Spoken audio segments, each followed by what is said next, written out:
Okay. So the poem begins, as the faint dawn crept upwards, grey and dim, he saw her move across the past to him, her eyes as they had looked in long gone years, tender with love and soft with thoughts of tears. Her hands outstretched as if in wonderment, nestled in his and rested there content. Dear wife, he whispered, what glad dream is this? I feel your clasp, your long remembered kiss touches my lips, as when you used to creep into my heart. And yet, this is not sleep. Is it some vision that with night will fly? Nay, dear heart, it is really I. Dear heart, it is you, I know, but I knew not the dead could meet us so, bodied as we are. See how like we stand. Like, she replied, in form, in face, and in hand.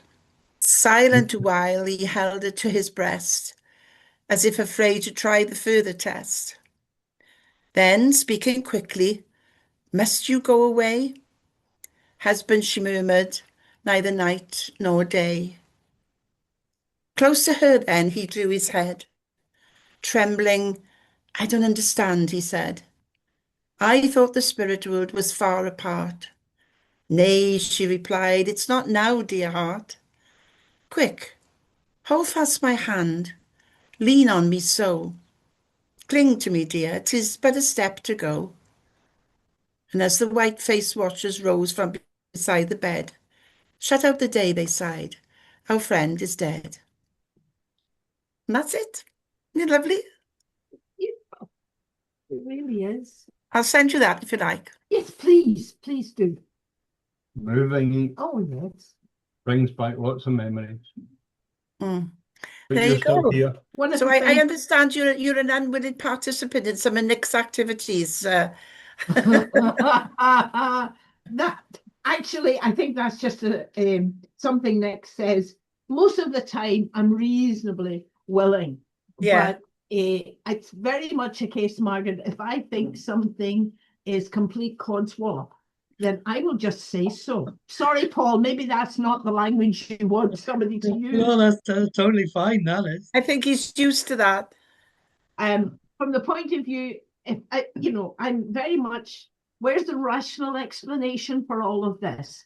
Oh, you're a girl Before. after my own heart there. But I won't sit with Paul exactly for that reason, because I will go, everybody's going, oh, isn't this wonderful? And I'm going, no, Well, no, it's not wonderful. No, right. That, yeah. that's how I Work it am. out. That happened because of that. And they all go, no, you're wrong. I go, "Oh, well, you carry on." And it's not that I'm being negative.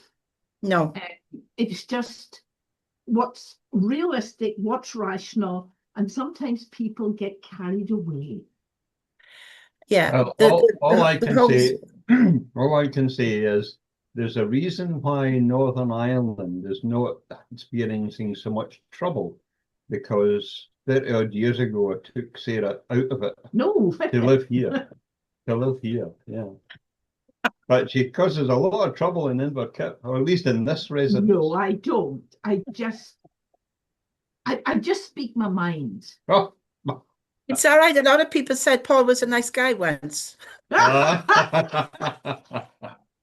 Oh dear, oh dear. Yeah. One of the things, Margaret, I do as a volunteer is I sit with people who have no family or maybe close friends who are dying. Oh. In Inverclyde, where we have a voluntary organisation called Compassionate Inverclyde, and one of the branches is called No One Dies Alone, Mm. based on something that happened in the States 40 odd years ago. And that poem, I think I'm going to, if it's okay with you, to give to a few people who would Yeah. appreciate that. They've been Yeah. sitting and they've supported a number of people to die, to pass Yeah. on. Mm. And I think that would help them. Yeah. you know. Everybody I'm sure there's more to it than I read out. Everybody that I've always read it to, and they've always been selective occasions, I've sort of stopped and listened, and then, oh, I like that. It's meaningful, isn't it? I think we always are looking for something like that, Mm. which can stand by itself and yet support individuals quietly. Yeah, yeah. I did some befriending once, and that's the sort of the loneliness Yes. allows people's minds to wander and feel empty, and then you read them something like that, and it's yeah. I I wouldn't take away from anything that the forum has to say, or indeed your own comments, Margaret. I would just like it to happen more often. There's a lot of people don't seem to get visitations by spirit, and they need great comfort, and spirit seem maybe to pass them by, or perhaps you and I would probably say it's the people themselves, because spirit are always around them, but I Mm. would just like it to happen more. In my experience, I hear the truth too much. Uh, it's frightening. So Um, what do you mean by you hear the truth too much? I could be sitting here talking to you, Mm-hmm. and then when we finish, I might just turn to Paul and say, um, uh, they Nick's not going to be with us much longer, apparently.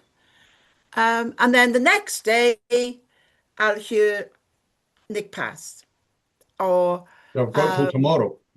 I you got don't till I tomorrow. don't think we should continue with this. I think I need to spend time with Sarah. But it's just like that, or I'd be in the room if somebody's ill, and Oh I'll yes, see them yes. in my mind's eye. I'll Mm-hmm. see them crossing the bridge, going in a boat, being handed a hand, uh, some kind of continuation gesture. I'll see it all unfold and think, they're on their way. See, for Not me, Margaret, it's slightly different than that. When I'm right. sitting with them, I see them hovering. They're backwards, they're forwards, Yeah. they're not sure. And for me, I think some of the positive things I can say, whether they're lucid or not, is very much a case of just do what you have to do. Mm, Just go with what you're feeling. mm, You have permission to go, but you can see this hesitancy. And then yeah. over the hours that you're sitting, it's more one than the other. And they seem to make that transition like that. Yeah. I expect you've done the same. You've been with someone and you're saying to them something that we were in hospital, we were called to a hospital once when we Paul, Yeah. and this guy was in bed, and I said, that stick in the corner, that belongs to your aunt. He said, that's right. He said, yeah. I said, she's here and she's talking about this and that. And she's just saying, bring it with you. And his eyes, he went, I didn't know what it meant. And that night he did. He took up the stick and he died. So that there's lovely little ways, but Oh yeah. loads and loads and loads of things like that. Yeah, all my life. Mhm. I've been cursed with knowing when people are going to die, probably. Many people call it a curse. Yeah. Yes. I don't want to know. I say I don't want to know. I I don't want to know when know. you're sitting talking with someone and you know that there's something wrong, and ultimately what the end result's going to And be. sometimes I won't even know what I've said. Paul will say, he said, oh, hey, Paul, so and so died. Well, you said that last week. I said, did I? He said, yeah, you said, blah, blah, blah, blah, blah. I said, oh, gosh, I don't remember. Because what I find, I don't know about you two, but I am never, ever without conversation, without me knowing it. I am forever with the spiritual. They are forever with me. We are never isolated. I I don't know when they are talking or when I'm talking. Now, I am in control of my life, I think, right? Um, but is it, Paul? It's weird. I could be talking away, and all of a sudden I find myself listening to myself. And I'm thinking, oh, I like that. It's bizarre. No, I don't think it's bizarre. I do But I've not been think like it's that bizarre. all my life, ever since. I can remember my mum told me at 2 years of age I would be nattering away to people and being mediumistic. She'd say to me, "Well, ask them their name." So I did, and that's what I do now. Just carried on. Who are you? What do you want? And even if they're friendly, I still say, "What do you want? Who are you? What are you doing in my life? What are you asking me this for? What do you want to know?" What's that like, Paul, to live with? It's difficult living with a medium. I mean, take breakfast, I think it was 2 days ago. And there I was, poured my bowl of cornflakes, about to tuck in, and she comes over and from the hips, bang, a backhand, took my head off. She said, "Who's that woman I saw you with next week?" Next It's week. sad. But, Margaret does prophesy the future. From 2 years of age, her mother used to say she'd play under the stairs playing house, saying, "I'm Mrs. Jones, I've got 7 kids and a husband who never works." And then she ended up marrying Jones. They had 5 miscarriages and 2 that were born. And luckily he never worked, hence I'm in her life. But it came true. It's a prophecy of the future, and I quite amazing. Really. When we first met many years ago, and for various reasons, we both saw a medium, and she said to me that I was working with a person whom I didn't really like, but I would end up marrying him. So I knew it wasn't he. Because I said, under no circumstances, and she just smiled. Under no circumstances. It What? doesn't always work out, though. I can remember Margaret's mother saying I'd go back to my ex-wife. That was never going to happen, never will happen. So it doesn't always work out, but it does As much open as I tried. it does open up a huge question mark with fate versus free Have him will, back. doesn't it? I think a possible futures, all these ideas that are said by spirit, maybe they're a possible future. Well be, indeed, Well, it's not been too uncomfortable considering we're now in our 33rd year or something. Obviously, something suits you, Annie. 35. Wow. We're getting really old. Unless you're hanging about waiting for me to pass. Tell me about it. Yeah. Well, from my experience, it's been wonderful living with such contact with spirit all this time. I developed myself, and Margaret took me to Hungary, Germany, with her mediumship, teaching German, Swiss, and people like that. It's been wonderful, and we've been Scotland. Margaret was invited to the Edinburgh College of Parapsychology. Yeah. So that was interesting. I had 2 or 3 days of sitting there just talking with people. Absolutely wonderful. That would have been quite nice. Just Yeah. and meeting fresh people. Yeah, fresh all the time. Yeah, ideas. all the time. There was a Margaret Nichols at the time. I met her when I was working in the Arthur Findlay College, and she invited me. Sorry, she gave my name to the college, so they invited me up, and she had arranged for me to go to work in this other place. Margaret Nichols at the time was apparently a very well-known medium in Scotland. She was she was a psychic artist, and when we did this demo, they handed me this piece of paper, an envelope. So we opened it in the car. When she found out how much they gave me, she went absolutely ballistic. It was really you'd been better with nothing. Well, there you go. But I anyway, just When laugh. we have speakers up to the Scottish SPR, we cover their travel expenses, overnight accommodation, even if it's 2 nights. And recently, we agreed to pay for dinner on the evening of their talk, or lunch maybe. And that sometimes used to happen, but it was ad hoc, and now I've asked that it happens all the time. And sometimes we give other little gifts memorabilia and so on, or maybe an honorary membership. It just depends on what we feel suits. Yeah, well, we quite often put up people here because Yeah, they're such interesting and delightful people. yeah. Uh, We've had Texas Rangers or Navajo. Navajo Rangers, Well, and yeah. So, But I've discovered a little bit about you, Margaret, through it's sad. AI. I put in your name, and the first words were, wow. This lady is a highly respected, evidential medium who teaches for the SNU and who has a record of, and they began to describe your mediumship. So I never knew that about you, but Really? it's interesting that the very first time I met you, I thought I could learn from this woman because I can tell, even from a few brief words of conversation, that she knows what she's talking about. I don't know about you, Paul, because I've only spent a few minutes in your Exactly company, but I'll then. take her word for it. Well, it's the Scottish Society for Psychical Research, so we do some research and quite a lot of investigations and regular monthly lectures, sometimes from top speakers.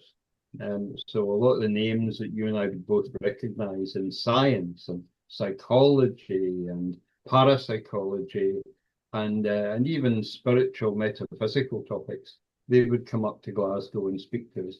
We used to operate out of the University of Glasgow, where Sarah and I both worked, and we moved to a smaller venue in Glasgow. We belong to this organisation, and since 1987. Yes, and we've been heavily involved and from roughly 2000 to 2014, 2015. And then when we both retired from our day jobs, full-time day jobs, we stepped back because you need fresh blood. Yeah. Well, I wanted to, the Spirit were asking me, telling me really, to go to South America. And I already had connections in Canada and America and Italy. So I wanted to visit at least these countries. And I couldn't do that and still run a society as well. So I withdrew from the presidency. But they contacted me earlier last year and said, would I come back? But the way to think about it is it's a recognised Scottish educational charity to educate people about investigating the paranormal. And it's a psychic fire brigade. That's how our founder characterised it. And I sometimes make fun of the idea, but it is about no matter who you are, no matter whether you're penniless or rich, no matter whether you're famous or not, we will help you confidentially and free of charge to the best of our ability. And we start from a scientific approach, but we always are open-minded about the existence of spirit. We have a revamped website, and all of our lectures are held on there. But I was about to say, Margaret and Paul, it was through all of this and the investigations that we came up with a number of ideas about when you go to investigate. And a lot of it, I used to say to Nick, is coming down to being a social worker. Or a detective. Or a detective, whatever. But you're really beginning to peel back layers. A counsellor. Yes, to understand what might be happening. Yeah. But also mediumistic skill, because you can get counselling anywhere, but you won't always get counselling from someone who can turn to spirit and have a conversation at the same time. Well, I've had numerous occasions when people have said, come and do this and come and do that. And I think I've mentioned it to Nick. I always say at the end of the phone call, right, give me 15 minutes and I'll ring you back. So then I just... Oh, that was just wonderful and something we should practice. Well, we have a case in England which Margaret knows something about. Oh, yes. And she said that would be her initial response. Oh, mind you, we did. We talked a lot. Maybe we didn't necessarily meditate or think on it like that. We did do a lot. Well, what I do in those 15 minutes then is just basically say, what do you want me to do? How do you want me to deal with this? Why have I had this phone call? Why are you involving me? Mhm. So what do you want me to do? And sometimes they need the physical presence there, mostly Mhm. I think because of the person making the complaint. Without somebody there, they don't think nothing's going to happen. So that's one of the reasons. The other, if they trust you, if they know you or don't know you, but if they trust you, then they'll trust the fact that you don't have to be there. But more often than not, well, let's say 60 out of 100 times, I won't be needed there at all. They'll just say to me, right, tonight, if you just sit with us, so we just have this little meditation, me and them, and I visualize a room, and in that room is the person who's causing the trouble and everybody else who's come to help. And I, as a mother, never messed about with language. It was sit down, no, you will sit down, right? And that was it. And it would be the look. And my children would just go, fine. So I can't shake. Paul's the same, but he doesn't listen either. But however, so I would be in this room, and we'd all be praying and concentrating on this special person, and then I would have to have my say. They all knew I would have to have my say, and I would just say, "What on earth are you doing? Why are you doing this?" And then they would tell me. Sometimes there was no reason at all, none whatsoever. They just felt like, right? Uh, Not doing any harm, but people are seeing you. They're watching you walking through walls. How do you think that looks? So we're having this conversation with a living person, a living mind, an emotion that's living, put it that way. So then I just ring the person back and I'll say this is Monday. By Wednesday, you won't have any more problems. And you can ring me Wednesday night, they do, and it's gone. Another time, then you have to go. And that's really funny, that is, because I was asked once to go to this house where this lady was fostering children. So you can imagine there was three children, three boys there fostered. You can imagine the vibrant and the competition between the three of them. There was something going on all the time. And there's an added story to this as well, which is quite touching. So I went upstairs, and this room had that many clothes that had been thrown. I've never seen anything like it in my life. Now, the minute I got to the top of the stairs, I hit that ice. Oh, right, straight away, I knew, here we go. So everybody's with me that I go into my meeting room with. They're all with me, so there's nothing can happen to me. And I'm walking across the landing, and I can feel them walking behind me. I can feel this cold, and this cold was aggressive. It was "I love you, I love you," and I'm just laughing because it's like looking at a child, isn't it? Yeah, you reckon? Come on, then, take me on. You know? So I went into the room, I looked at it, and as I turned around very abruptly, I went, "You can stop this when you like." And you felt that withdrawal. You felt it. An inward breath almost. What on earth? And they had the riot act. I read them the riot act. This is absolutely ridiculous. I said to the other boys, right. I said, you're all playing part in this by giggling and laughing and contributing towards it. You, and you get your own clothes and put them back in the drawer. I said, you pick up everything that's on the floor. Okay, that's right. And and I pointed to the nobody, I said, you can stay away unless you're willing to be nice. And it was, so we went downstairs and I said to the lady, I said, I'll keep praying for you. But I said, don't think you'll have any more problems. And then the youngest of the three boys came to me and he said, do you see dead people? And I said, yes, sweetheart, I do. Yeah. Why? and he gave me a picture and he said, "Have you seen this lady?" And it was a picture of an elderly lady, which I assumed was his grandmother. And immediately his grandmother stood there. And I said, "Yes, I have." Uh, and she's asking me to say to you that she's got the letter and she's had it for 3 years. So this little chap was about 10 at the time, and this has to be about 25 years ago now. And you saw his little face beam. That's the only way I can. It's like he put a bleacher beacon on. He was ding, ding, ding. He was bright. And the foster mother said that it was just Christmas time, and there was an arrangement for him to go to see his grandmother. And before he could get to see her, she had died. So the foster mother, he was beside himself. He wanted this grandmother to know that it wasn't his fault that he hadn't got there, that there was some mishap between the arrangements. So his foster mother said, "Well, write her a letter. Let's sit down and write her a letter." So he did. And they posted the letter to his grandmother. And that was 3 years ago. That's great for him, and a great Wonderful sign of that he's your gone the rest mediumship. from he had to do those 3 years of not knowing whether his grandmother had the letter. He had the letter, job done.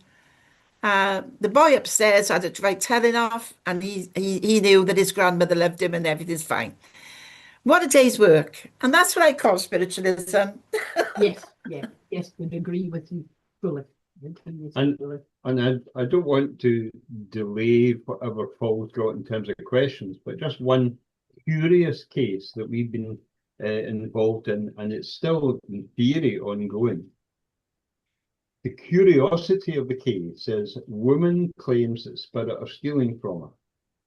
And it happens month after month after month, and we visit 2 or 3 times, and we sense a spirit presence in the house.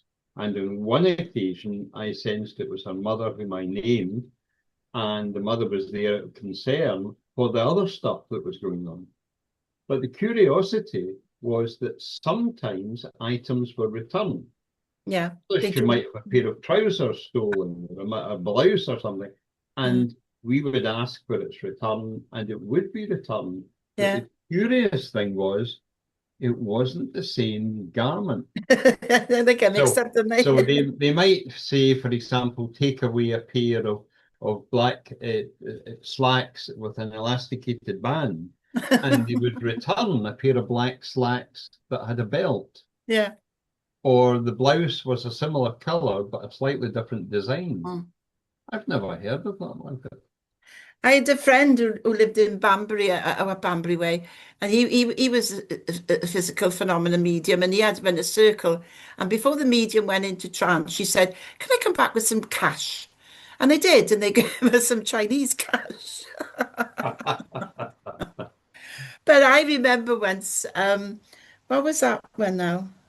Oh yeah, somebody Paul knew.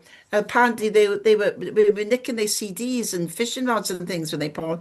Yeah. So on that occasion, I had to go down apparently. And when I went in, the first thing I wanted to do was giggle, because that was the atmosphere that these spirit people were doing. You see, they were having a fantastic time, and they do. They you say to them, "Bring it back," and you can imagine now they go, "Oh, now what did I nick? A pair of trousers." Yeah. Oh. So they just conjured up something. They might even have got another pair of trousers from the back of the wardrobe. They'll do. Bring them down and put them there. Or you say about stuff going missing. They will. They'll take items like, "That's my ring. I'll have that." And then, "Oh, my mother's ring is gone." Very few people will say bring it back. If they did, they would. They'd rather call in somebody like you or I. And then all we say is, "Give it to them back. What have you got it for?" That's not very nice, but we got to make sure we have to say the exact pair. Stealing a fishing rod was something else, though, wasn't it? Fancy that. Yeah. Well, Yeah. this lady Yeah. had china, Mm, cups and saucers going, yeah, they will. knives and forks. And she'd sit there and attempt to rationalize it all. It is there. Go and look in my cupboard. there are only 3 cups and 3 saucers. The others have gone. Hmm. Look, there are no forks in my drawer. You know, and she attempted to rationalize everything. She believed by placing the things she wanted to keep in metal containers, the number of occasions that things went missing greatly reduced, if not stopped. Yeah. Oh.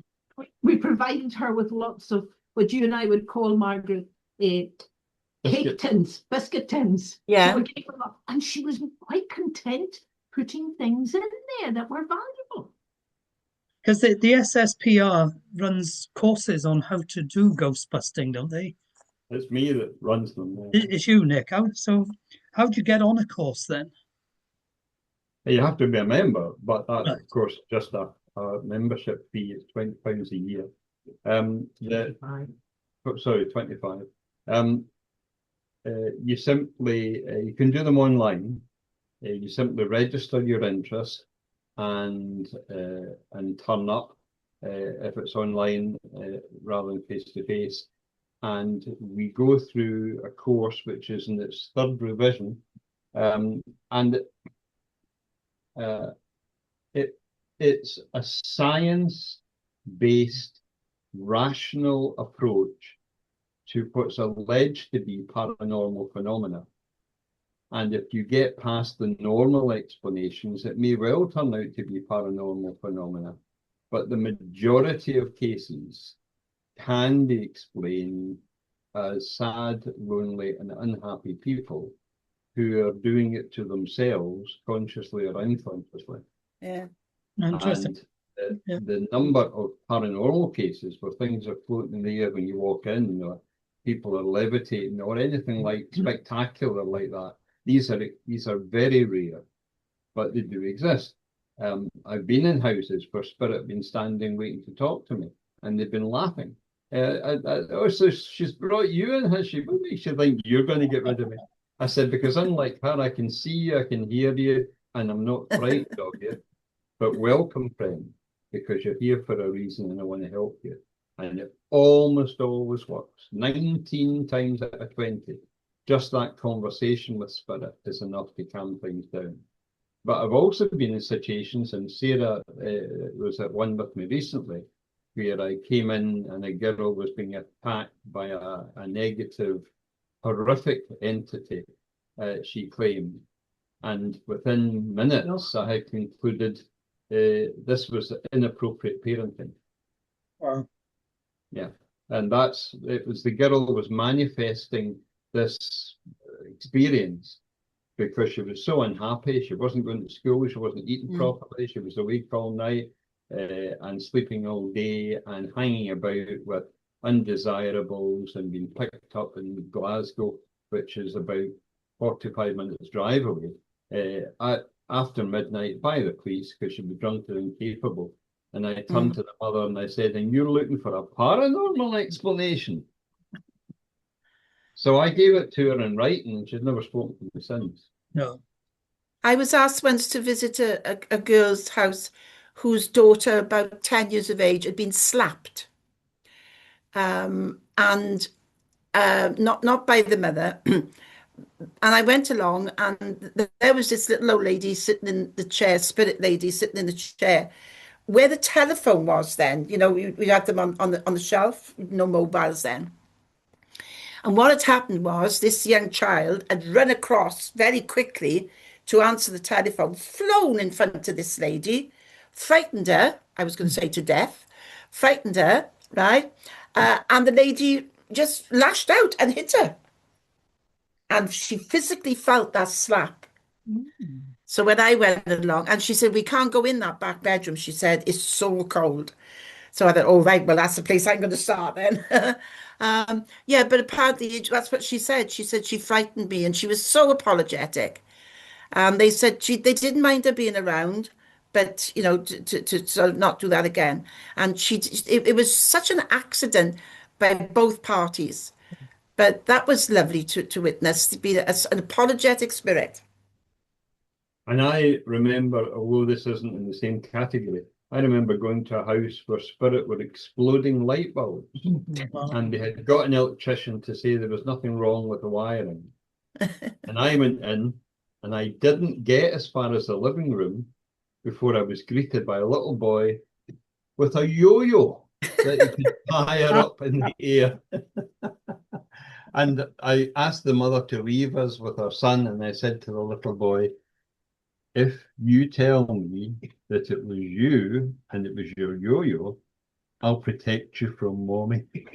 I worked in the solicitors most of my life, and one of the offices up the valley. Every morning, the girl opened her door, our office door. It was full of bubbles every morning. You know, like you have a wash machine that spews out bubbles. It was like that every morning, full of bubbles. And then she used to say, "Oh, for God's sake!" So she'd have to get rid of all these bubbles. And then I said to her one day, "If it really annoys you, just tell him not to do it." And she did, and it never happened again. But that was funny. Can you imagine the fun they had? You see, I have to put myself in their position, right?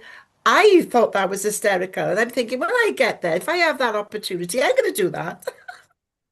Well, I've often said for several years now, if anything does happen to me and I pass to the spirit side, I'm going to come back, haunt all the parapsychology labs that are around Yeah. and trash them in front of their eyes, Yeah.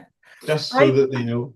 I vowed, all these pseudo mediums, right? These people who could say they could see this and they could do that and spirit this and spirit that. Yeah, I'm going to be that spirit. I'm going to stand in front of him and I'm going to go boo. I think with any kind of paranormal investigation, it really does help if you've got a exceptional medium with you, a good medium, because we joined a group in Leicester and they did a vigil overnight in Leicester, but in the daytime they did a training course and it was very interesting. They'd have somebody burst through the door and make an announcement, and then you'd have to describe him. And if there was 30 people in the room, you had 29 different descriptions. But the one I can remember them saying was they spent 18 months maybe in a pub investigating a noise. And eventually they found that the problem was two wires buried in a wall that were enabled to short each other, making the noise. And Margaret said, I'd have gone in there day one, and within 5 minutes I would have said, this isn't spirit phenomena. You would have known straight away that it wasn't a spirit phenomena, Well, I've already ranted in the Wednesday group when Margaret was present. Oh dear, Margaret. About all the pseudo mediums and nonsense that I hear getting spoken. And it's not that I'm elevating myself to a position of great knowledge. I just sniff the air and can tell when the bullshit happens. I find myself doing that on Wednesday. I keep, because everybody's got different opinions and different ideas about mediumship. But it's dreadful, absolutely dreadful out there. I don't get it. I really don't. That's The mental purpose is mediumship gone. we're talking about, isn't it? Mental Yeah, mediumship. the purpose is gone behind mediumship. Yeah. But Well, if you're sorry, Paul. I said I just made the point that it was mental mediumship we're talking about in that Yeah. context. When you're sitting in a congregation or a group of people who are listening to this, you're incredibly embarrassed by the rubbish that's coming from some people, and you think, I want to stand up and say, this is all you're making it all up. Well, I almost did the other day. This man came to me and he said, "I've got one of your boyfriends here." I said, "Okay." "He loves you very much." Okay. Right. He said, do you know who it is? And I went, "Which one?" So, of course, that ripples of around the room, and he said, "Oh, he's holding a rose." I said, "Is it between his teeth?" He went, yes. Ah, I said, that must be that Spanish guy. I have no idea what he was talking about.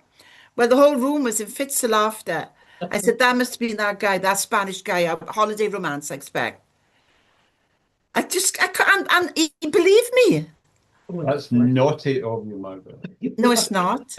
He believed me. He went, right, yeah, the Spanish guy. One of the first times, one of the first times that the late Albert Best came to our home for dinner, which was a regular occurrence, but one of the first times he came, he turned to Sarah, not having spent much time in her company at all, and said, "You're better off with Nick than you were with that turkey." Now, what I didn't know, and I was your partner, was that her first boyfriend was nicknamed Turkey because his surname was Turkington. Oh, Ah, that's That good. is mental mediumship that's difficult to explain. Yeah, yeah. yeah, Because even I didn't know that she had a boyfriend called yeah. Turkey, but Albert knew it within minutes. That's the type of thing that I was on about in the beginning that happens to me. I'll be sitting with you and I'll say something just like that.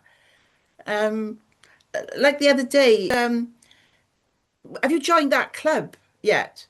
Looked at her husband, looked at me. Should I haven't even told him my husband yet.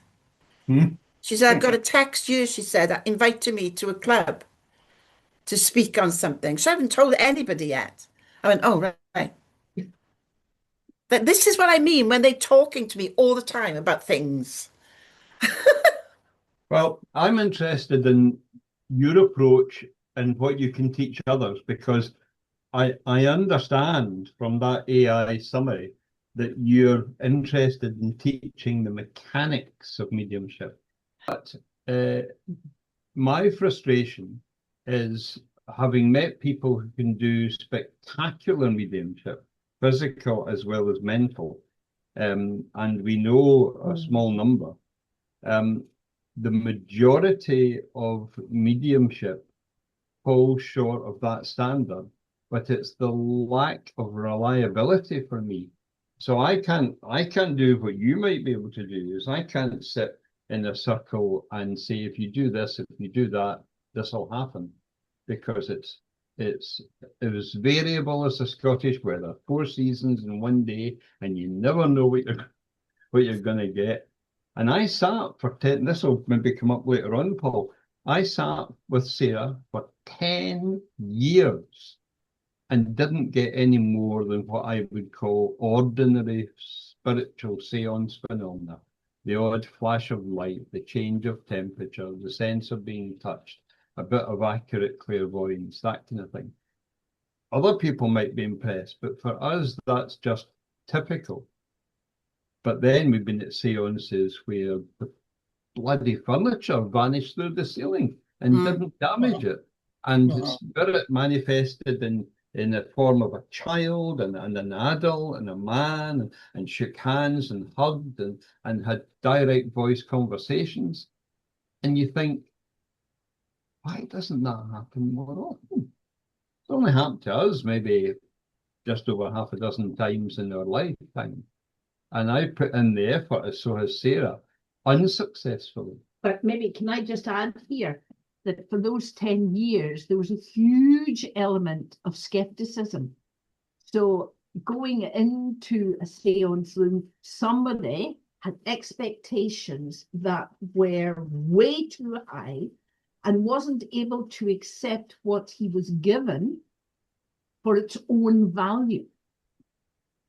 And I think once he began to address that, Sound familiar, Paul? Why are you holding me by the shoulder? because you run away and say it's a story. But Two mediums, two physical mediums did say to me that I was comparing to school, for example. I was comparing and I was reducing the significance and the importance of events that were unfolding in front of our eyes. And I can see that now. But these days are by with. I haven't been in an impressive seance for several years. that's not right. What I want is I want to shake a man's hand or or hug someone or touch the face of someone so that I know they are physically there. And that doesn't happen very often. Yeah, I understand everything you're saying, and that's how Paul thinks, exactly the same way. I love the idea of the physical phenomena, but I have never been drawn towards sitting for physical. Another thing as well I'm grateful for is that until well, I don't read about people. I don't read about things. So I've got nothing to compare my mediumship with. Events that happen to me, you say to someone, I did this, this happened, and they'll say, oh, Arthur Findlay did that, Gordon Higginson did that, but did they? Mhm. So then I go, oh, right, so it's normal then. So this is how I ended up teaching in the Arthur Findlay College, because I come from a small little Welsh valley, and I did what Spirit told me to do. Literally that, nothing more. And then I was recognized for the ability and told to work facing the wall, the congregation behind me. And the chairperson pointed out people, and I did what I had to do with my eyes closed, basically, facing the wall. And they thought that that was something else. To me, that was what? Well, why wouldn't it happen? I, I'm not doing it anyway.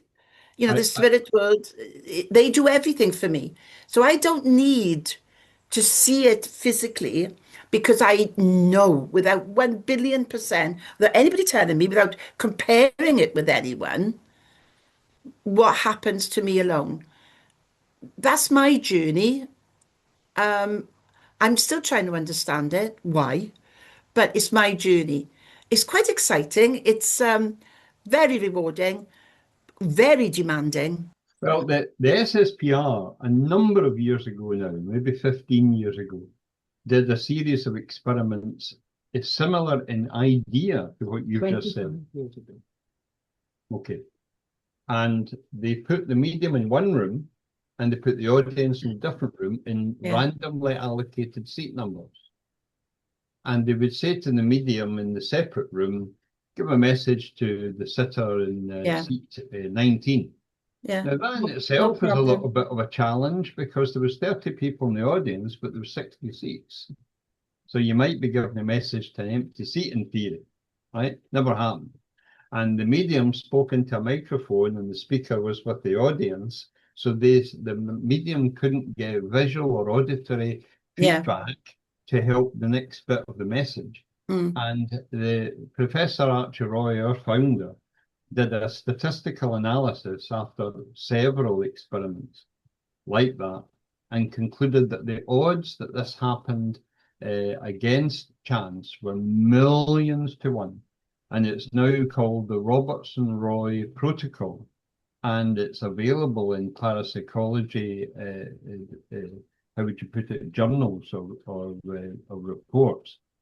So it's similar to what you've said. And I'm pleased to hear you say that, because a public talk on the history of spiritual or mediumship in Glasgow, a mature lady who said she'd been a medium in Glasgow for 20 years, but I didn't know her. She asked for questions at the end of her 1 hour talk.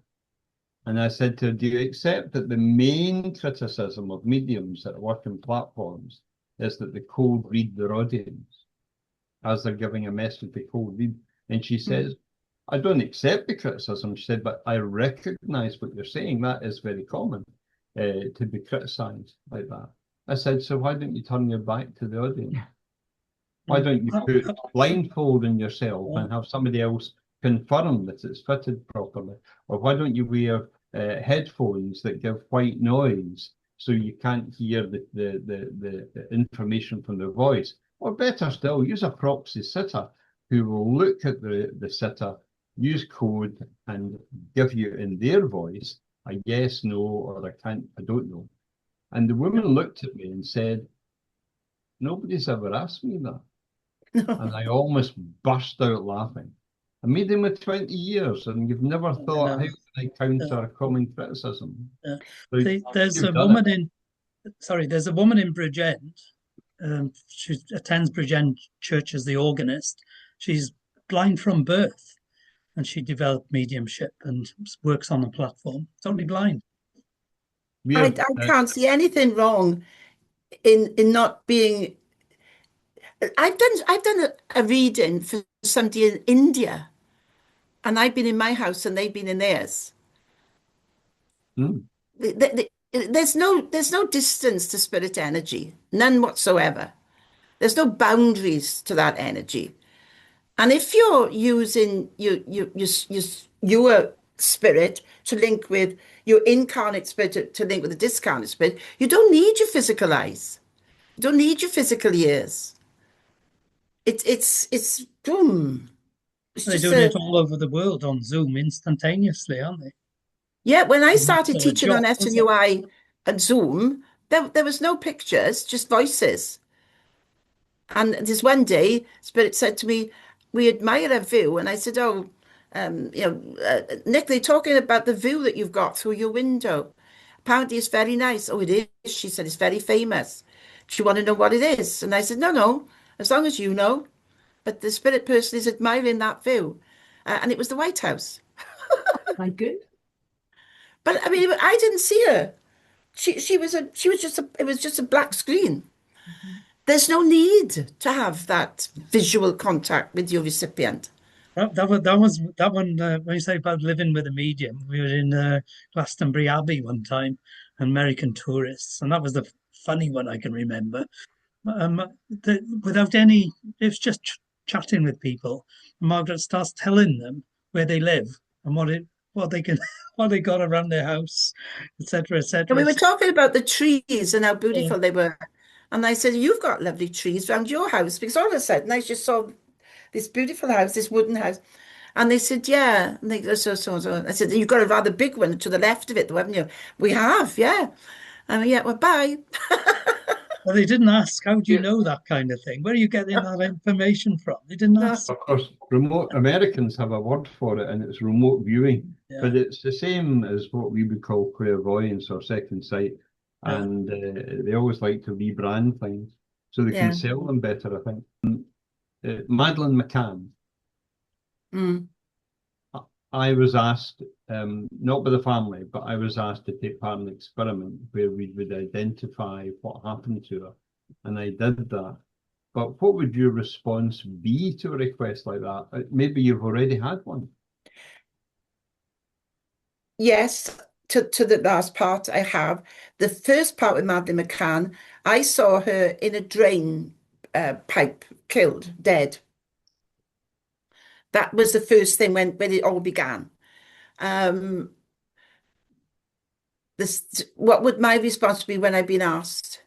Again, when somebody gives me a direct question like that, I first of all just wait a second, and then I'm either shown something like a drain with a Mhm. child lying in it, uh, or the other reason. Like when I was in the Edinburgh College, apparently there was a woman there whose husband went off and didn't come back. And I didn't know at the time. And I went to this lady and I said, "I've got a gentleman here who's walking across a moor or a great big common, whatever you want to call it." And I said, "All of a sudden he's there, then he's gone. And he hasn't been seen since." Afterwards, they all said to me, "That was amazing. That lady's husband has never come back after a walk across the moor." So I left it at that. And then I heard her say to someone, they said, "How do you feel now that Jock hasn't come back?" "Oh, I know, we still don't know where he is." And I'm thinking, "Oh, well, he just told you." He just told you where he was. So, you don't know. But yeah, it's dodgy. But if I got the gut feeling, a definite no, then I would say if I think the child is dead, I don't know. I don't know. I'd have to play it by that moment, You've because got When, I when don't I lots. see I don't see when I much was point in giving asked people the inevitable if I don't know. when I was asked, I saw car headlights drive up to the building site. And Yeah, in that part of Portugal, they use flash drains. So it's not all underground, but it's kind of like piped channels that go into that's right. stream. Yeah, And I that's saw her exactly what I body. saw. I saw her body beside the drain, but not in the flowing water, Mm. and it was covered over with soil. And I've not passed that on to the family because I read in the media that they only wanted to hear from psychics or mediums that could confirm their daughter was alive and state Yeah, whereabouts. yeah. Whereas, of course, that wasn't what I got. But interesting. I A often, lady and her husband came to me a year ago, and as they sat down, I said, "I've got a young man here, and he's just fallen off a cliff." He told them the color of the car, how he got there, how many men were there, what happened, etc., etc. And that is Time, exactly what happened to him. yeah, He went and to the time, Benidorm. Pardon? and the time. And the time, yeah, everything. He went to Benidorm and he got in a taxi. His taxi took him to the top of the mountain. They robbed him. I saw him take off his watch, give him his Watch. watch. I saw him do that. And with that, he said his left ankle went under. He fell down the cliff, hit his head, and that was it. When it came back, they said, yeah, his left ankle was broke, right side of his head, everything he told them. So yeah, it happens specific. It can be she's dead in a drain. I think it depends on the moment, what how you deliver it. Like you say, I don't know, with things like McCann, there's so many people jump on that bandwagon, don't they? I don't want to be classed the same as that. yeah, What thank about you. the what about the one I- time you did remote viewing for the Indian family? That was good. What did I do? Well, they came up for Oh, that, just to yeah. see you, and another time they came, uh, and Indian they doctor. yeah, He he we've he lost our he, wife. Yeah, that's it. he came up to me and he said, "I've lost my wife." I thought, "Oh, bless, she died." And I said, "Oh, right, okay. So what do you want then? I want you to find her. Find her.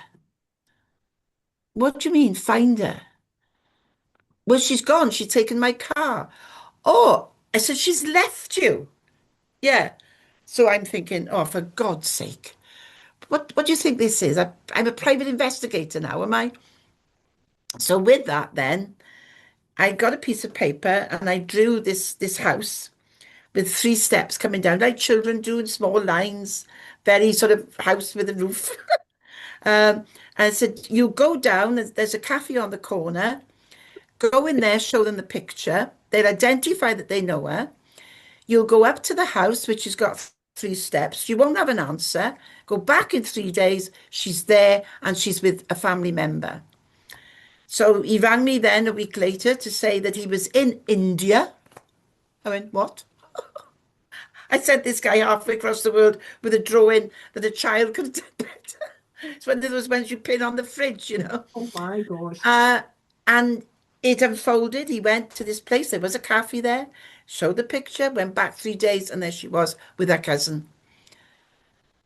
Now, is that remote viewing? Because it has to be, because nobody was dead. Yeah. Has to be. Yes. I've trained with Joe McGonigal, but only for a small number of days. I can't remember if it was a long weekend or a 5-day thing, but so long ago now. But he was one of the leading remote viewers for the US Army, and he trained me along with a number of other people for a paid course. And here's my conclusion: this man is selling what you and I would call clairvoyance. But they call it remote viewing. Okay, it makes it more acceptable, more scientific somehow, but it's clairvoyance. And to come back to a point that was made earlier, one of the mediums that we've supported locally, and he's now much more successful, is a young man called Dominic Bogue, and he is he's sight impaired. He's got roughly 15% vision or less. and yet he can psychometrize without being able to see the objects, such as inside envelopes that have never been opened. They can do it very well. He's got a book out that I drafted for him. To have that training, whether it's spirit trained or help to develop those different abilities we've got. Yeah. We've all got, but developing them is something else. Yeah. I'm going now. Yeah. Always interesting and educative to talk to you, well, to listen to you, Margaret.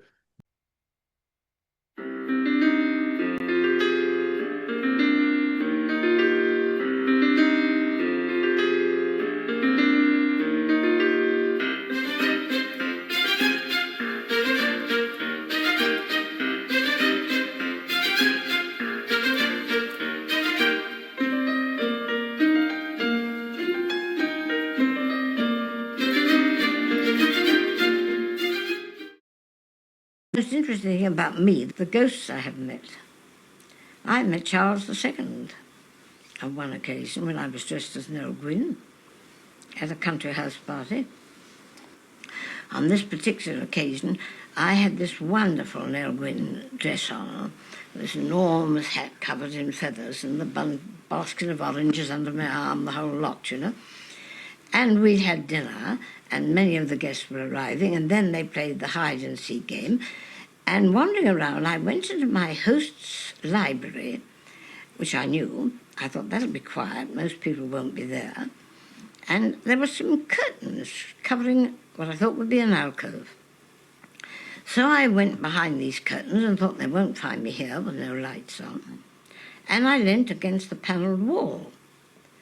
And as I did so, the wall suddenly moved. I could feel it moving behind me. Oh, that's funny. See, I was born a psychic. I saw people when I was 2.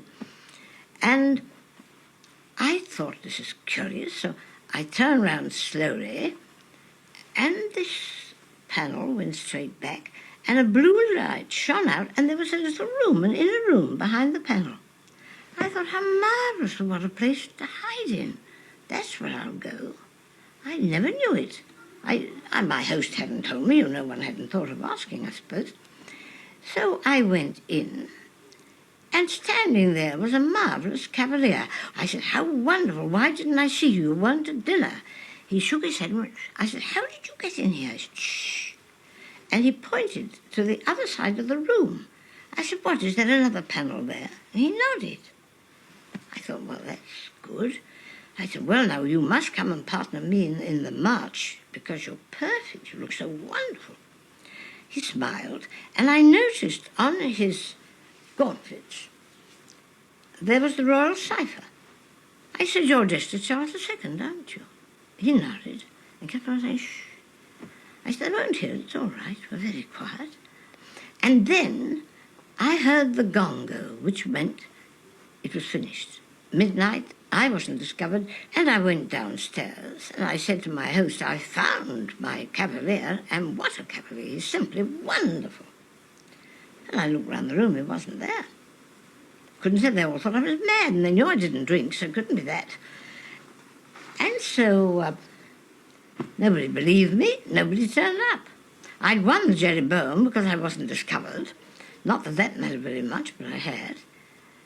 And then I said, when it was all over, I said to my host, you don't believe me. I said, come back to the library and I'll show you. We went back to the library. There was no open panel. The curtains were as they were when I first went in. And I said, find that panel, touch it somewhere, it moves. He tried. Everywhere he tried, it wouldn't move. It didn't move at all. Some long time later, I had a letter from my host. They discovered the house was in Doomsday Book, and they found the old prints, and there was the room. There was the way it opened, all the details with the double doors that opened both sides, and when King Charles came back from France and was hiding anywhere from Cromwell, he was dressed as a labourer and was in that room because it had a double exit that he could get out of, and that's how he escaped. It was one of the houses he stopped at. And they found that all out all that time later. This ESP, as it's called, were you glad that you were born with this? Oh, I'm very pleased, because, you see, it helps you to help lots of people. People who are very frightened of death, and lots of people are. It's to put their minds right and say, don't be so silly, it's nothing to do with it, it's nothing. This world is a kindergarten, that's all. We've all got to struggle in the best way we can. My husband wrote me very early on. He said he was in the Temple of Music with all the great musicians. He said how wonderful it was to be amongst the musicians whose music he'd been playing for years when he was in the flesh. And how much they could write now. He said, many a time on the earth, I've said to you, I've got some wonderful theme. If I could only get it, if I could only place it, it runs away. But now I've got it, I can do it, I can do it. And the minute I can think right, I think how glad I am that they've got there, that they're away out of it all, and doing whatever they most want. What do you want to do when you get there? Well, I've always wanted to be a great musician, you see, which I've never been. Music's been my passion. So I shall make for my husband the Temple of Music right away, and meet any amount of friends over there, of course, and talk about all sorts of things, and the wonderful exhilaration of not having to bother with the body. And you look about 30. You never go beyond the age of 30. Everybody who dies in later life than that goes back to 30. If they die younger, they go to the age of 30. When you get over there, they might want you to be a Gaiety girl again. Oh, fine, I should adore it. If they want me to do that, I can think of nothing more delightful. See the old governor and all the other girls who've gone on. It'd be wonderful fun.